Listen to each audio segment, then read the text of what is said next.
warahmatullahi wabarakatuh. Perkenalkan, nama saya Akram Fikrizandi dari kelas 11 P1 akan menjelaskan bentuk perlawanan sebelum tahun 1800. Yang pertama, perlawanan Ternate 1570 sampai 1575. Pemimpin perlawanan ini adalah Sultan Dajjalo, Sultan Kairun, dan Sultan Babullah. Perang Ternate Portugis adalah peperangan antar Kesultanan Ternate dan Portugis yang dilancarkan oleh Sultan Babullah untuk membalas pembunuhan Sultan Hairun dan mengusir Portugis dari Ternate. Latar belakangnya adalah, yang pertama, Portugis melakukan monopoli perdagangan. Yang kedua, Portugis ikut campur dalam pemerintahan. Yang ketiga, Portugis ingin menyebarkan agama Katolik, yang berarti bertentangan dengan agama yang telah dianut oleh rakyat Ternate.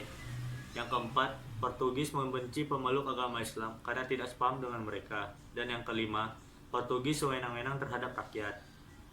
Kemudian akhir peperangan, Sultan Babullah menggantikan posisi ayahnya yang dibunuh ketika menghadiri perundingan dengan Portugis, dibantu oleh rakyatnya yang marah karena rajanya dibunuh, dan dengan menyalurkan kekuatan Ternate dan Tidore, mereka melawan Portugis. Akhirnya Portugis melarikan diri ke Sumatera, tetapi diusir oleh VOC, lalu melarikan diri ke timur. Selanjutnya yang kedua, perlawanan Demak terhadap Portugis 1513 sampai 1527. Pemimpin perlawanan ini adalah Adipati Unus. Perlawanan kerajaan Demak bermula karena Portugis berhasil menguasai kerajaan Malaka yang berada di bawah kekuasaan Sultan Mahmud Syah di tahun 1511 Masehi. Sebagai bentuk kepedulian antar kerajaan Islam, maka kerajaan Demak yang dipimpin oleh Sultan Fatah melakukan perlawanan terhadap Portugis. Latar belakangnya adalah penguasaan bangsa Portugis atas Malaka. Sebenarnya kedatangan mereka atas perintah Raja Portugis dipimpin oleh Diego Lopes de Esquerra pada tahun 1509 Masehi untuk melakukan perjanjian dengan penguasa-penguasa di Malaka. Perjanjian ini dimaksud untuk memperoleh perizinan untuk melakukan perdagangan yang menguntungkan kedua belah pihak. Yang kedua, melakukan perdagangan dengan Malaka semata karena melihat banyak orang-orang di berbagai negara datang ke Malaka untuk berdagang, sehingga mereka berkeinginan menguasai perdagangan antar pelabuhan-pelabuhan. Dan yang terakhir adalah akhir peperangan. Serangan pasukan Demak ini menjadikan Portugis kembali ke Malaka dengan membawa kekalahan total dan keadaan yang mengerikan. Angan-angan menguasai Nusantara berbalik menjadi pil pahit. Harapan mendirikan benteng di Sunda Kelapa dengan sambutan raja justru disambut dengan genderang perang dari serangan yang bertubi-tubi dari pasukan Fathahillah. Kekalahan pasukan Portugis ini terjadi pada 22 Juni 1527 sebelum Masehi. Yang ketiga, perlawanan rakyat Banten 1658 sampai 1659. Pemimpin perlawanan ini adalah Sultan Ageng Tirtayasa dan putranya yang bernama Sultan Haji. Latar belakang: 1. Banten yang memiliki potensi alam dan potensi geografis yang membuat para pedagang Eropa ingin menguasai Banten. Yang kedua, VOC memerlukan tempat yang cocok untuk mengadakan pertemuan, dan Banten dipilih untuk menjadi tempat pertemuan. Yang ketiga, VOC melakukan monopoli perdagangan di Banten. Yang keempat, Sultan Ageng Tirtayasa menolak secara langsung dan tegas adanya monopoli dagang di Banten. Setelah itu akhir perlawanan diakhiri dengan kekalahan Sultan Ageng Tirtayasa, sehingga terjadilah penandatanganan perjanjian monopoli perdagangan. Tujuan perlawanan rakyat Banten terhadap VOC adalah untuk membalas hal-hal licik yang dilakukan Belanda, seperti memblokade kapal-kapal dari Maluku yang akan menuju bandar perdagangan internasional di Banten. Setelah itu tujuan lain yaitu memulihkan perdagangan dan mengusir VOC dari Banten.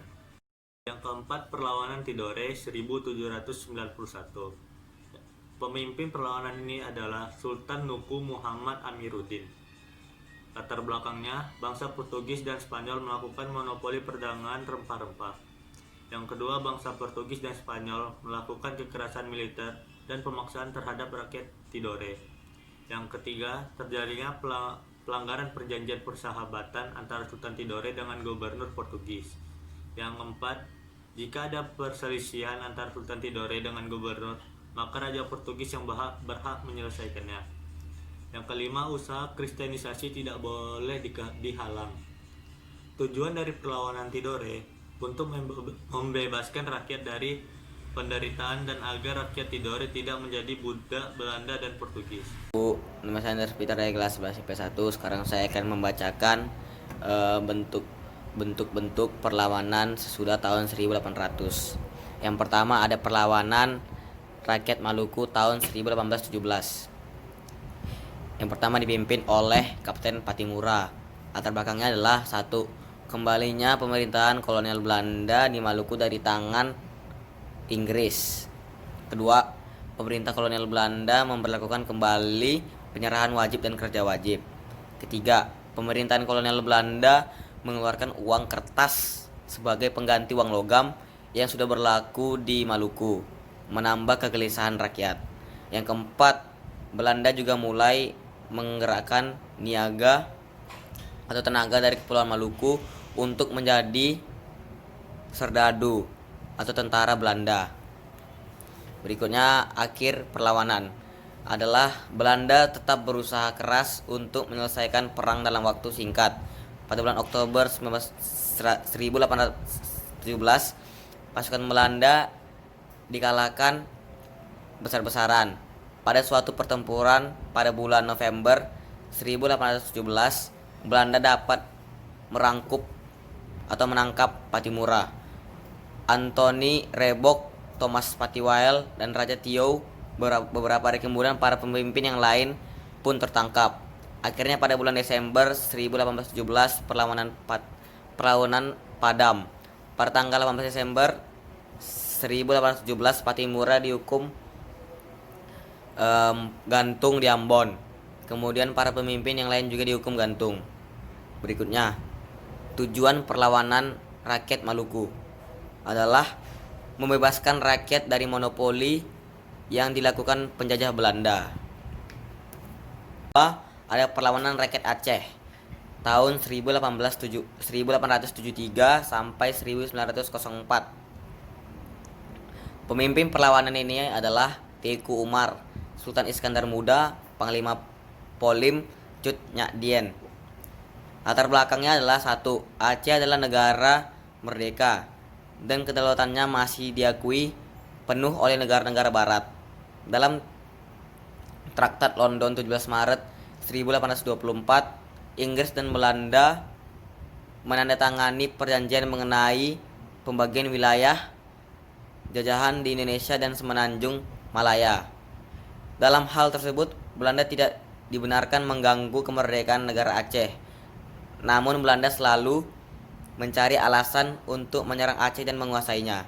Yang kedua, berdasarkan Traktat Sumatera 2 November 1871, pihak Belanda dan Inggris diberi kebebasan memperluas daerah kekuasaannya di Aceh, sedangkan Inggris mendapat kebebasan berdagang di Siak. Hal ini mengganggu ketenangan Aceh. Untuk itu, Aceh mempersiapkan diri mengadakan perlawanan. Yang ketiga, Aceh menolak mengakui kedaulatan Hindia Belanda atas Kesultanan Aceh.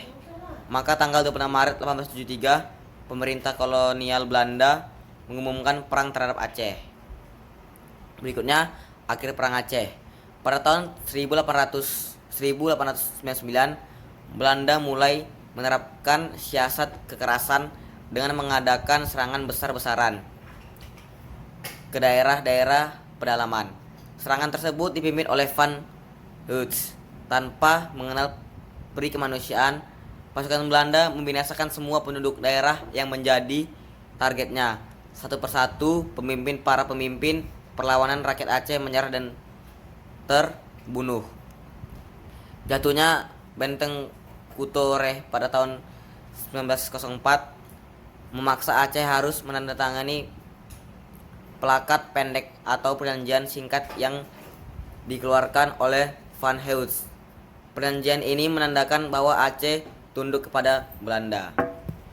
4. Ada perlawanan Perang Diponegoro tahun 1825 sampai 1830. Pemimpin perlawanan ini adalah Pangeran Diponegoro dan Kiai Mojo. Perang Diponegoro juga dikenal dengan sebutan Perang Jawa. Adalah perang besar dan berlangsung selama 5 tahun. 1825 sampai 1830. Di Pulau Jawa, Hindia Belanda. Perang ini merupakan salah satu pertempuran terbesar yang pernah dialami oleh Belanda selama masa pendudukannya di Nusantara. Melibatkan pasukan Belanda di bawah pimpinan Jenderal Hendrik Marcus de Kock yang berusaha meredam perlawanan penduduk Jawa di bawah pimpinan Pangeran Diponegoro. Latar belakangnya adalah satu, karena Pangeran Diponegoro menolak berkompromi dengan pemerintah kolonial. Menjadi Pangeran Diponegoro tersingkir dari elit kekuasaan. Pangeran Diponegoro pada akhirnya mengasingkan diri ke Tegal Reco untuk memusatkan perhatian pada kehidupan keagamaan. Kedua, adanya provokasi dari pemerintah kolonial dengan membuat janji atau jalan yang menerobos makam leluhur Pangeran Diponegoro. Berikutnya, bentuk-bentuk perlawanan Pangeran Diponegoro terhadap Belanda. Yang pertama, melakukan perang gerilya serta melakukan perlawanan besar-besaran ketika musim hujan. Kedua, memobilisasi para bandit profesional untuk ikut serta melakukan perlawanan. Yang terakhir adalah akibat dari Perang Diponegoro. Ada 3 akibatnya. Yang pertama, kas Belanda untuk perang banyak terkuras habis. Yang kedua, berkurangnya monopoli kekuasaan oleh para raja dan bangsawan di Jogja dan Surakarta, sehingga tidak terlalu semena-mena. Yang terakhir atau yang ketiga, Belanda mendapatkan beberapa wilayah di Jogja dan Surakarta. Sekian dari saya, terima kasih Bu. Perlawanan rakyat Padri tahun 1803 sampai 1821. Pemimpin perlawanan ini adalah Teuku Imam Bonjol. Perang Padri diawali adanya gerakan kaum Padri untuk memurnikan ajaran agama Islam di Minangkabau, Sumatera Barat. Adapun asal nama Padri ada 2 pendapat, yaitu yang pertama, berasal dari kata Pedir atau Pideri yang merupakan kota kecil di pantai barat Sumatera Utara. Yang kedua, berasal dari bahasa Portugis Pedre atau bahasa Belanda di Vader yang berarti bapa atau pendeta, sehingga Padri berarti pendeta. Anggapan kedua merupakan anggapan yang lebih sesuai karena pada kenyataannya perang Padri atau kaum putih atau golongan agama melawan kaum hitam atau kaum adat dan Belanda. Latar belakangnya adalah satu, terjadinya pertentangan antara kaum Padri dan kaum adat. Yang kedua, adanya keberpihakan Belanda dengan membantu kaum adat. Yang ketiga atau selanjutnya, akhir dari perlawanan rakyat Padri. Akhir perang Padri adalah pada tahun 1837. Benteng Bonjol dapat dikuasai Belanda dan Teuku Imam Bonjol berhasil ditangkap.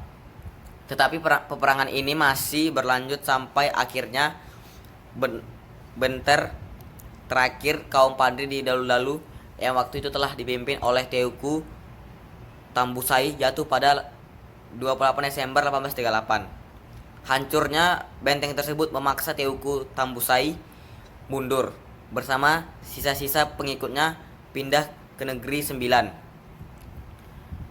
Semenanjung Malaya, dan akhirnya peperangan ini dianggap selesai karena sudah tidak ada perlawanan yang berarti.